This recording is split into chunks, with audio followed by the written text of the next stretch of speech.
Okay, we are live. Hello and welcome to episode 211 of the Self-Help Podcast. This week, coming at you in glorious Technicolor. Well, you might just be listening to this on your phone, but we're actually recording this on a live stream, aren't we, Sean? This is weird. We are indeed. We've entered the 21st century. I've got a little helper here, little William, in the first live stream. Why are we doing this, Sean? Why are we live streaming? Because I'm in Qatar and you're in.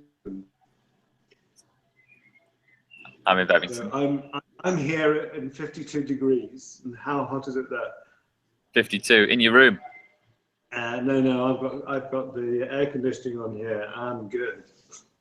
But if you open the window, as the wind comes through the window, it's like opening the door of an oven. This comes in. I bet it's. You having fun out there? How's it going? It's good.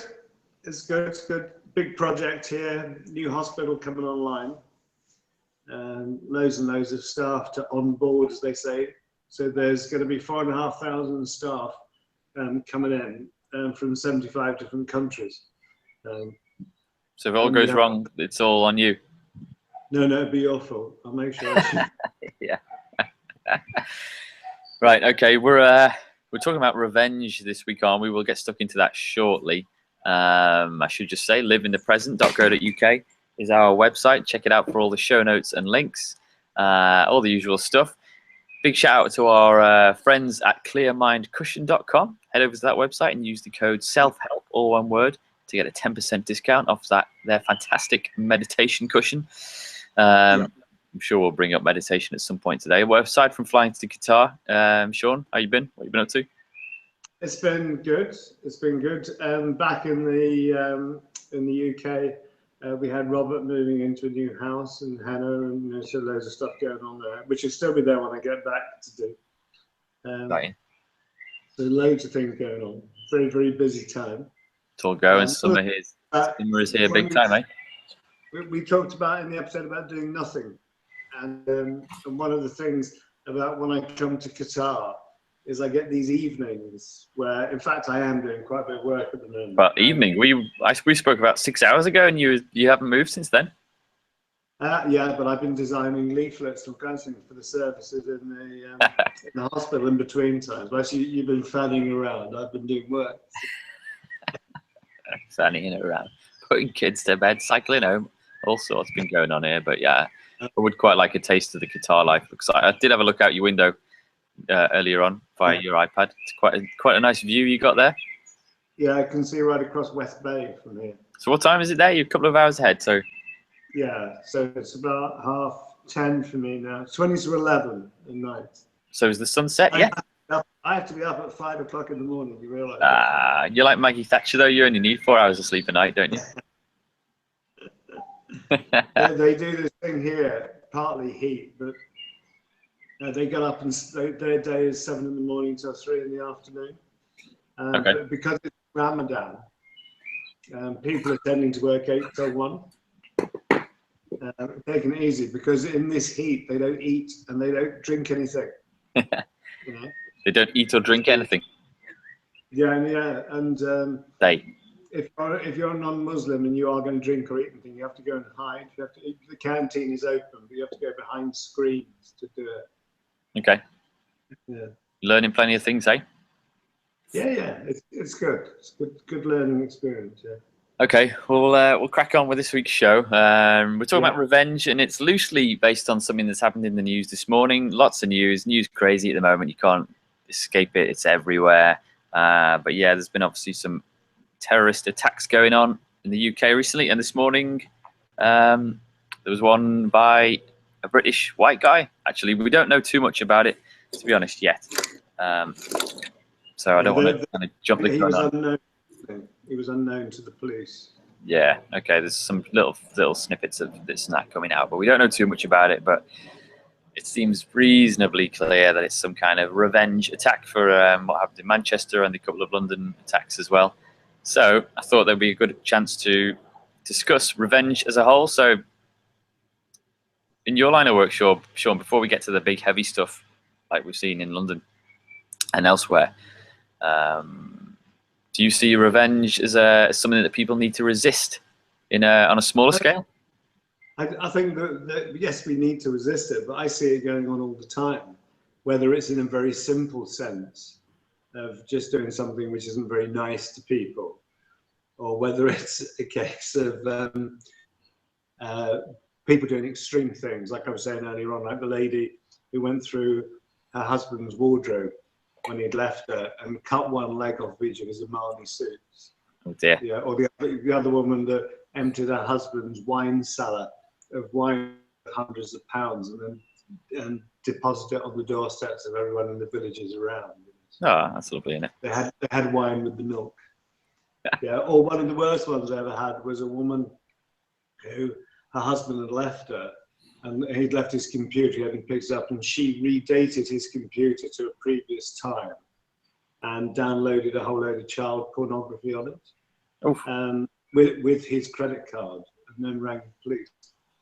And it was only because he was arrested. I mean, it was only because the police finally checked out the date of the transaction that they realised he actually wasn't in the country. Right. He was down. Blimey. Serious stuff, though, isn't it? Yeah. So how do you start to, when you're seeing clients and patients, how do you try and get them to resist these? Because I can see on the face of it, it's quite a satisfying thing to do, isn't it, to enact revenge? How do you It goes back to the steps, to the mindfulness program, and it goes back to the issue of it's the step about being able to let go of negative past, and stop it interfering with your life. And people, you mentioned the word karma earlier on when we were talking about stuff. Sure. And the thing is that you can always step out of karmic cycles, but you have to be prepared to let go and forgive, which is real tough stuff. And one of the problems in our society, if you think about the tower that burned down, which is a horrific thing. Yeah. And everybody is fixated on who can we blame for this. Right. And then once we decide who we can blame for it, we now need to take our revenge against that person. Someone has to suffer for this. It's that kind of response. Yeah. And there may be people that have a responsibility for things, and it's hard to know where act God ends. One of the issues with one of the Arabic managers was him trying to understand why you would need to have health and safety legislation or rules, because in his world and his belief structure, if something happened to you, it was the will of Allah, it was the will of God. Mm-hmm. So that if you fell off the building because there wasn't a safety rail, it wasn't the issue of the safety rail. It was what was there for you in your life.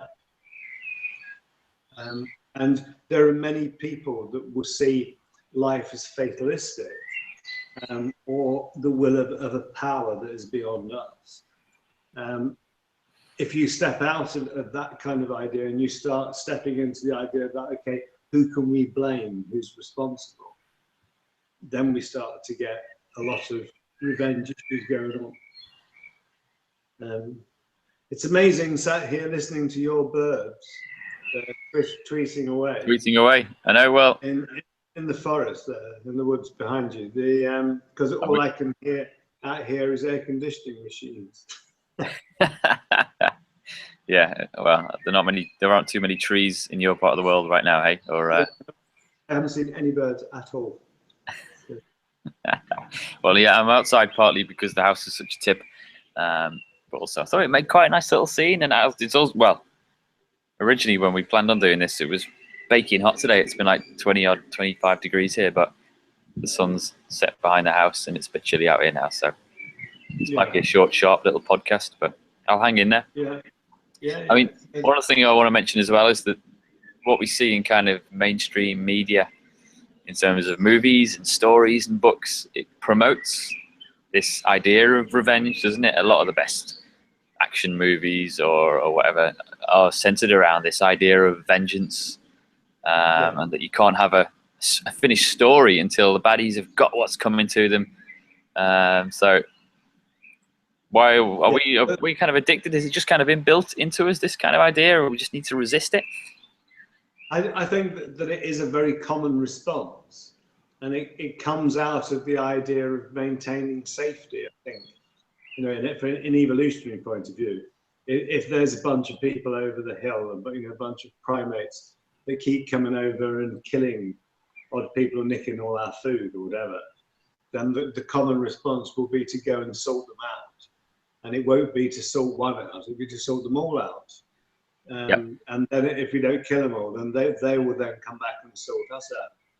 And we see it going on everywhere. It's happening with the Palestinians and the Israelis. It's happening, what happened for years with the Irish and the Protestants and the Catholics. And it's the thing that we talk about, where if you keep going for an eye, then everybody's blind in the end. For sure. It doesn't get anywhere. Seems pretty obvious to me, but then I haven't had family and loved ones taken from me and all that, so I can't exactly say how I would react. But on the face of it, that seems like a pretty decent way to look at it. Yeah. None of us know how we're going to respond to things until we're tested. Yeah. Well, you've been around a little bit longer than I have. What were you like in your younger days when you were a bit more of a hot-headed chap? Yeah, or I was more feisty, you know, but not leading perhaps the most positive of lives, and did do things that I won't admit to now that maybe I would be a bit ashamed of that I did in my madness of the moment. But it's the issues of learning in life, I guess. Yeah, for sure. You know. I see it in the little chap that just has left us now. He's gone back in, I think. But I see little doses of revenge that he tries to enact on me for, like, when I'm trying to put him to bed earlier than he wants to go to bed, or when he can't have that last sweet or whatever. He's always trying to enact revenge on me. So yeah, I'm just trying my best to figure out how to tame that, you know. But I guess that it's an issue of learning about fairness, what's right, what's wrong in that sense. But we're talking about the ideas of this attack that's gone on. Yeah. That kind of right-wing, I don't know, skinheady, I think of it, kind of way of looking at the world, is as fascist and as extreme as the attitudes of Islam. And when it starts when I say Islam, in fairness, I mean in the extremes of Islam, not regular Islam. Yeah, I'm glad you pointed that out. Yeah, okay. Yeah. I mean, I know loads and loads of Muslims, fabulous people. You know, the issue isn't about being Islamic; it's about being an extremist. Yeah, it? So if I'm an extremist of anything, whether it's communism, capitalism, Islamism, Christianity, whatever it is, once I become fanatical about it and I become an extremist, then tolerance goes. Once tolerance goes, we start to get into acts that aren't that good. And that's when things like revenge start to set in. Yeah, for sure. And you look for little chinks of light in incidents like this, and immediately there were some, because the chap who had committed the crime was still alive, you know, and he was in his van, and he might have got out, and he was basically surrounded by this group of guys who had come out of the mosque and had the chance, and I think quite a lot of them were for that immediate revenge of tearing the guys to shreds, you know, for mowing down some of their best friends, family, who knows what. But there's one guy. Yeah. I'm surprised that they didn't. You know, and just as a straight human reaction, I think that for people to have that presence of mind not to do it is quite extraordinary. Yeah. Well, there's one guy that was singled out for standing in the way of this baying mob, and making sure that the police were going to take this guy in unharmed, which is pretty cool, really, isn't it? I don't know if I would I'd have the guts to do that, or the sense, but little chinks of light in these little stories, aren't there? Always. And one of the things that can come out, we don't know anything about this, is we don't know whether the guy was a right-wing fanatic, or Yep. whether he has mental health issues. We don't know what's going on. No. And we won't know until it all becomes clear. But I suppose there's a part of me that's been waiting for something like this to happen, in the sense of, because of the amount of attacks that were escalating, whether people would start to fight back in some way. Yeah, I know. And I've seen the calls for it, because in the 24 hours after, or it's not even in that, people are obviously pointing fingers at certain Twitter profiles and Facebook pages like Britain First and some of those more right or very right-wing points of view that have been for years and years peddling the anti-Islam thing. Which there are obviously a small minority of Muslims that have done some horrendous things, but yeah, we don't tar them all with the same brush, do we? No. So we've got a bit of work to do. But going back to the smaller scale stuff then, so how do you calm people's or temper people's rage? Are we talking when they come to you, how angry are they, and or have they already committed the act of revenge and that's why they've come to see you? Or do you get them before that? Sometimes they're already done it. Sometimes they're involved in it. It's one of the things, because the power balance swung from men being in control of money and possessions and stuff like that, through to women being heard, and then it tends to go in the favour of the woman. Yeah. Quite easily these days, the woman and the children, especially the money issues. And I do hear women in certain situations saying, "That's it, I'm going to take over everything I can get." And then you get that kind of revenge type stuff. And very often the sadness of that situation, whoever is revengeful, is that it's the children that end up in the middle of it. And then the children suffer either end. And then the children can be used as tools or pawns in the game, which isn't good. Yeah. Yeah. Cool. Now, yeah. All right. Anything else you want to add? Have you got a resource for us that you've thought of? I think that there's two ways of looking at the resource, isn't it? It's like either you do something like you go and watch Kill Bill, which is the ultimate revenge movie to me, that kind of thing, or The Godfather, where they cut that guy's horse's head off and stick it in the bed beside which are real kind of revenge issues. Or you go and watch something like Gandhi, the film Gandhi, and go and look at him and the way he used peaceful means, which were without revenge. And yet, in the end, someone comes along and shoots him out of revenge for him being passive. Mm-hmm. Yeah, it's a weird kind of conundrum. So I think any of those movies have a real message in. Yeah. Yeah. Yeah, for sure. Well, There are lots of movies, aren't there? Is it part of that human psyche that we want to get our own back? When they say, "Don't get mad, get even," it's that kind of. Apparently, yeah, it's one of the sayings. Yeah, and there's loads of movies we could mention. I don't know if there's any other species of animal that feels. Chimpanzees too. They will actually single out individuals from other tribes or their own tribe and go out and kill them, and then there will be revenge attacks from other troops. Right. Okay. Yeah, there's a wonderful book which would be a good resource called Demonic Males. Can't remember the author off the top of my head. I've got the book, and it looks at how primates.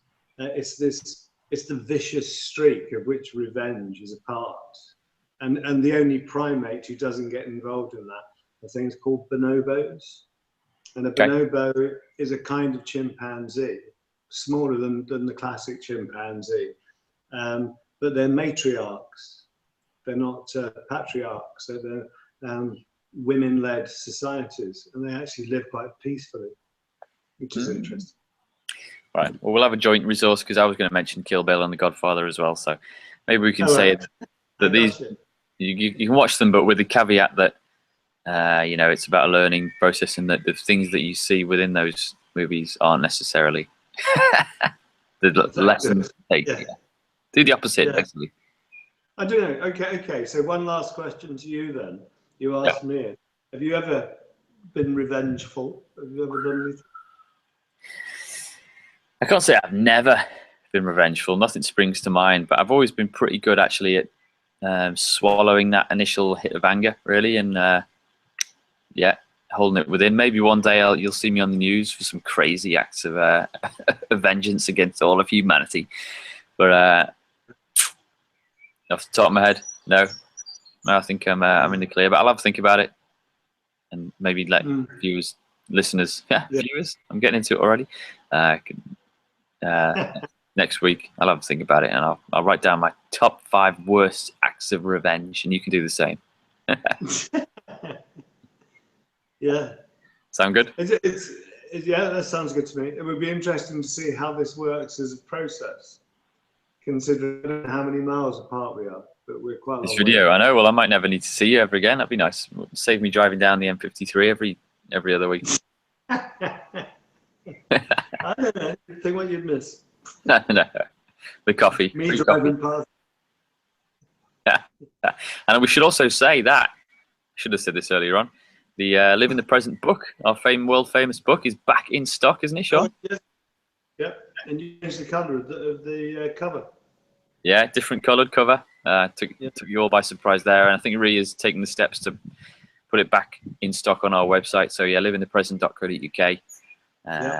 Grab a copy of our book, and if you're on the mailing list, then you should have received a discount code as well, so you can get a discount on the book and Chris's meditation cushion at clearmindcushion.com. Double whammy. Yeah, sounds good to me. Cool. So have you got long to go in Qatar, Sean? I'm here on Thursday. Back over in. Okay. Yeah, I'm back Thursday evening, and then I'll be back here again in a few weeks. So a week, a month out here. Helping settle this up. Spread the word in Qatar about the good word of the self-help podcast, eh? Yeah, that's one of the things I was actually doing on the leaflets that I was doing. There's one of the resources is the self-help podcast. Beautiful. All right, cool. Yeah, okay. Well, a little reminder as well to folks that if there's anything you'd like us to discuss in future episodes, drop us an email via the website or Twitter, Facebook, Instagram, whatever floats your boat. And that'll do it. Hopefully this has been a pretty good little show. Let us know what you think of this little format as well. I'm going to strip out the audio, so it'll be a regular podcast as normal, but we might do more of these in the future, hey, as well. Yeah. Cool. So I need to whack off a blog, don't I? So, you do. You've got a couple of days till this goes out. Yeah, I should do that. Right, Sean. Thanks for that. Good fun. Got there in the end, and we'll see everyone soon, eh? Yeah, you're going to go and read Will a story, a good night story. Yeah, he's up a bit later than normal because he had a nap this afternoon, so I'll go put him to bed now. Okay. All right. You take care, Ed. Yeah. Cheers, Sean. Sleep tight, buddy. See you, everyone. Bye. Bye.